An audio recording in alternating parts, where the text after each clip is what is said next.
உங்க விமானத்தை பிடிக்கிறதுக்காக போயிட்டு இருக்கும் ஒரு நிருபர்கள் கேக்குறாங்க, சார் 31 உயிர்கள் போயிருக்கே சார், நீங்க என்ன சார் பார்க்காம போறீங்கன்னு. உங்க காதுல வாங்கியும் வாங்காத மாதிரி புறமுதுகு காட்டி ஓடுனீங்க. நீங்களாம் என்ன சார் தலைவர்? ஆனா தலைவரை விடுங்க, நீங்களாம் என்னங்க மனுஷன்? அசீம் சார் வணக்கம் சார். கடைசியாக உங்களை பிக் பாஸ்ல பார்த்தது இப்போதான் பார்க்கேன். இந்த வீடியோவை பார்த்தா எப்படா கேப் கிடைக்கும் தலையை உள்ள விடலான்ற மாதிரி வெயிட் பண்ணிட்டு இருப்பீங்க போலியே நீங்கள்.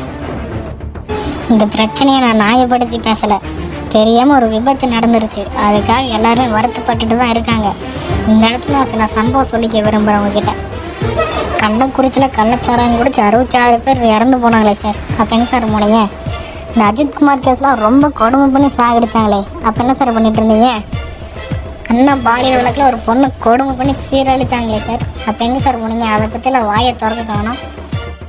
இதெல்லாம் நான் ஏன் சொல்கிறேன்னா, உசுருனா எல்லாருக்கும் பொது தானே, அதை கடைப்பிடிக்கிறவங்க தானே நீங்கள். ஏர்போர்ட்டில் மீடியாக்காரங்க கேள்வி கேட்குறாங்க, பதில் சொல்லாமல் ஓடுறாங்கன்னு சொல்கிறீங்க. அவர் அந்த இடத்துல எந்த மனநிலைமையில் இருப்பாருன்னு கூட உங்களால் புரிஞ்சிக்க முடியல, நீங்கள் போய் அவரை குற்றம் சொல்கிறீங்க.